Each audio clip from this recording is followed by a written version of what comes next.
A very large collective asking that's happening right now is around what exactly do we do with the shadow? Do we integrate the shadow or do we transmute the shadow? And so this actually comes back to exactly what we mean by integration, because most of us have this concept of integration, and integration particularly of the shadow completely misunderstood. What is integration? Integration is not to hold the shadow equal to the light. And so when I'm talking about shadow and light now, I'm talking specifically about what is conscious within us being called light, and then what is unconscious within us, which is the shadow. And the shadow contains what we would consider detrimental and beneficial. So that's the storehouse. It's not all negative. It's not all detrimental. But we typically think of when we talk about we need to integrate the shadow, we're typically referring to the things that are detrimental inside the shadow. It's usually not so much talked about when we're thinking about needing to integrate the shadow, that we need to integrate things that are being stored inside our subconscious and stored inside our unconscious that are actually powerful and beautiful and beneficial. But energetically sensitive beings have just as hard, if not a harder time, integrating those properties of their power into their conscious, or AKA into their light. So all of this said about the shadow and the conscious being the light and the dark, if we're even looking at reality and ourselves and all of reality, the universe, through dark and light, what we're really going to need to understand now is that they are not held in equal proportion. And integration never meant and never will mean to hold the unconscious and the conscious, meaning the dark and the light, in equal proportion. That is not what integration is. So when we're first at that initial step of entering the threshold of the shadow, we will get confused. We might get these concepts of what it truly means to integrate and therefore truly mean to transmute the shadow, all left up to maybe vague phrases we hear, or maybe just misunderstandings of what exactly this process entails and what it looks like. And so at this initial threshold, what we'll end up doing sometimes is believing that the shadow, in order to be integrated, needs to be fully equal with our conscious mind or with our light. But this is not transmuting the shadow. And this is not true integration of the shadow. So what would true integration and transmutation mean? Integration and transmutation are not opposed to each other, and they are not separate. When we integrate the shadow fully, we are transmuting the shadow. They are the same. So how do you transmute something? You integrate it. So they're not separate processes. If anything, integrating the shadow is the mechanics. It is the actual way to transmute the shadow. But going back to this first stage where we enter these concepts and we go, okay, the shadow is equal to the light, because we know that this reality is based off of the dynamic play of dark and light. But I want you to put away that understanding for a moment to understand how to integrate the shadow, because if we apply that truth about reality being created by light and therefore casting a shadow to the shadow itself, to our shadow, and not just the universe, we're going to now be very stunted in our understanding of what integration is. We're going to go, well, there's always going to be dark and light. Maybe there is. Maybe there's always going to be darkness within us. Maybe there is always going to be shadow within us. But we still aren't meant to revere and hold in equal our shadow to our conscious mind and light. That is not true integration. True integration is when we become aware of our shadow, whether it's the beneficial and powerful parts of our shadow, or whether it's the detrimental ones, the ones that we want to reject and are ashamed of, or we hold at arm's length because we have a lot of resistance to being honest with ourselves around those parts of our own subconscious or parts of ourself. All of these, by the time they've reached the stage of being acknowledged, are meant to now be utilized and worked with in a way where they can integrate into our conscious reality. And when they do that, they're going to, one, look different. They're no longer going to look the same way once they've been integrated fully. The process will be messy, so I'm not saying it's going to look beautiful, but once they fully integrated, they will look different. And then two, they're going to transform by the very fact that now they are being embraced and consciously worked with. So when we consciously work with something, we're not seeing it and going, okay, we have this detrimental aspect in our shadow, but reality itself holds dark and light. Therefore, I can hold this within my light and it will be unchanged, unmoved, untransformed. That is not integration. That is not transmutation. That is just simply becoming aware of things within ourselves that we either view as powerfully positive and don't know how to integrate, or very detrimental and we still don't know how to integrate. So the first layer would be to become aware of them. And once we're at that threshold now, we're becoming aware of them. But here's where the biggest block happens. It's at this threshold where after we acknowledge and we become aware of something within our storehouse, our subconscious, that we call the shadow, is now not to place it equally to our conscious mind, aka to our light, and then hold them there. That's not integration. We don't hold them there. So let me give you an example of what I'm talking about. If we recognize something detrimental within ourselves or something that we view as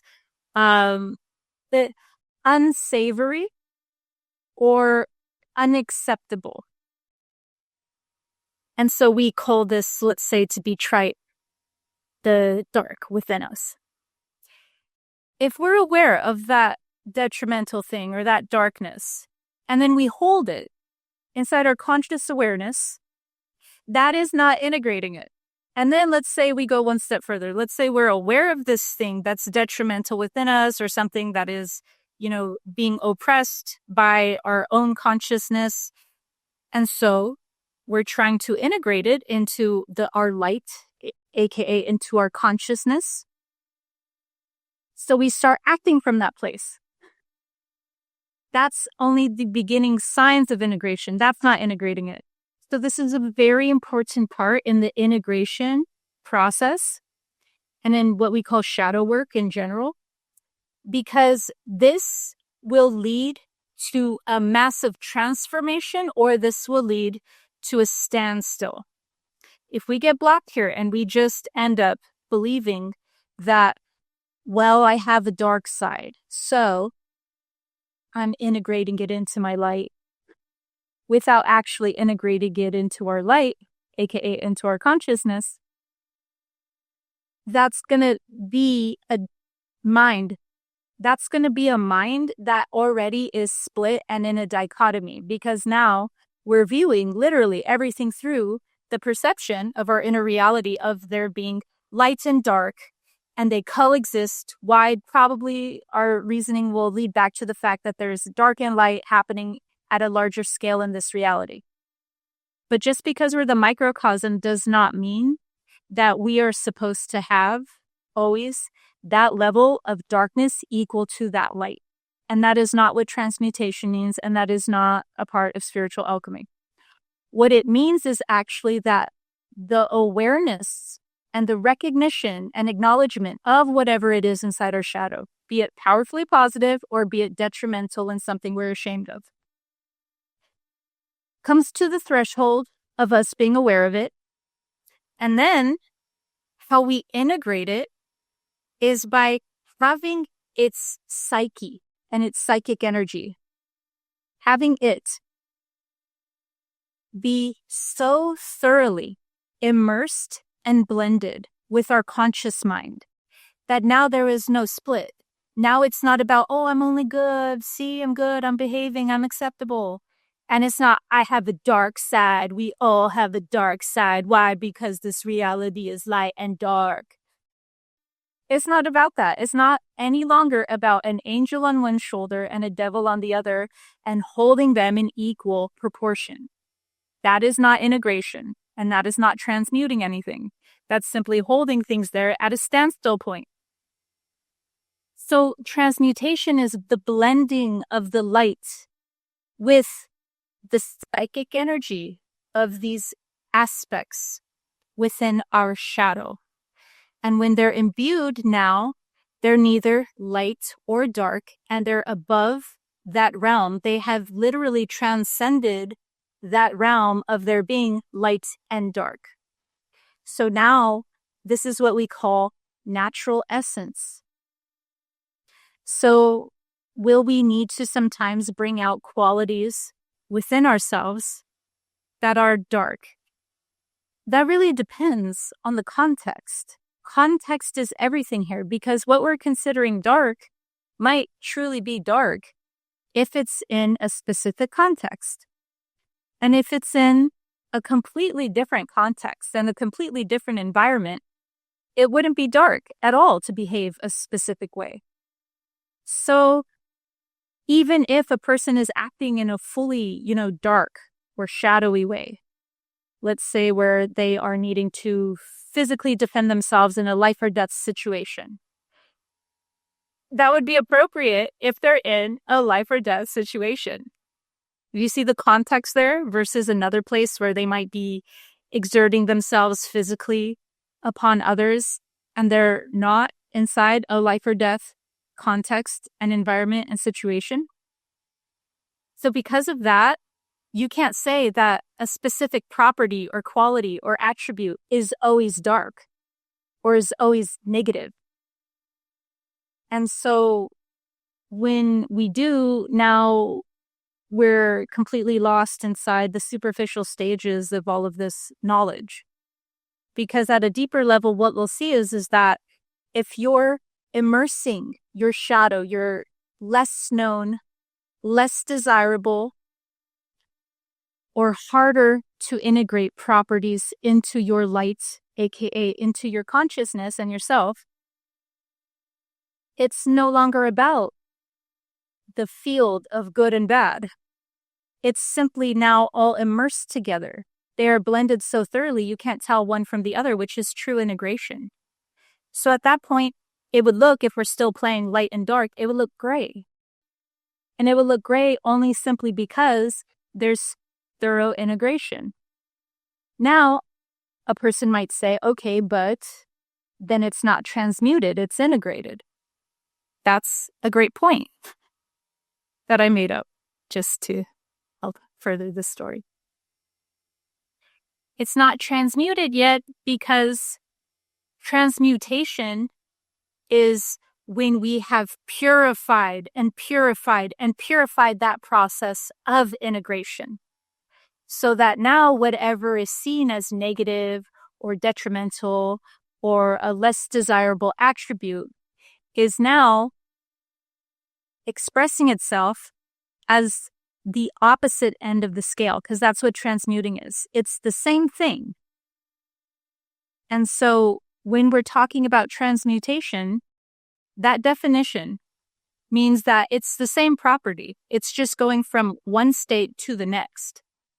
And so once we go through this integration process and we're infusing the psychic energy and the psychic aspects within our shadow, within our storehouse, into our conscious mind and our conscious self, that integration process slowly and over time becomes the transmutation.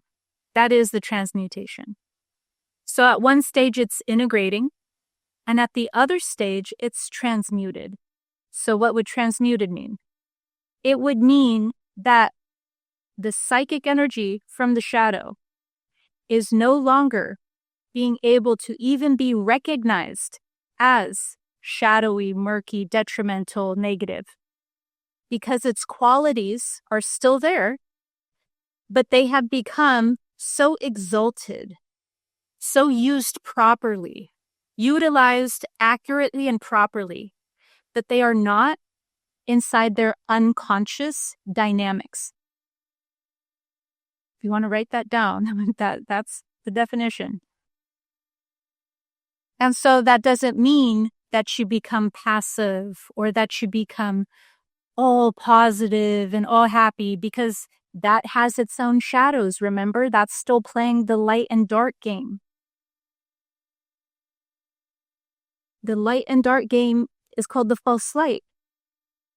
Instead, it's the storehouse of the shadow being integrated, all of its power that we have, which is, you'd be surprised how uncomfortable it is for energetically sensitive beings to integrate their power. Okay, we have this cliche thing about power always being something easy, smooth, and positive to own, and it's not for energetically sensitive people. So energetically sensitive people have just as hard time integrating their powerfully positive and beneficial attributes just as much as the things that they want to reject and the things that are detrimental. And so shadow work in general is one of those things where it's just about being powerfully more aware and embracive of ourselves. Because it doesn't matter what we're integrating, if it's something that's in our storehouse of the shadow, it's something we're uncomfortable with. Regardless of where it's on that spectrum of positive or negative, it's something we're uncomfortable with.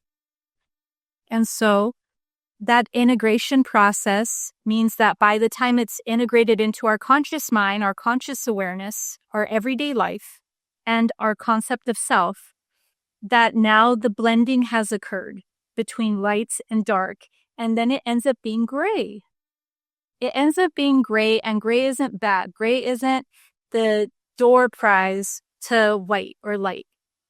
It's literally the truth of the essence. So I'm using colors, but I don't want you to get stuck in now the color paradigm going, gray is the truth of us.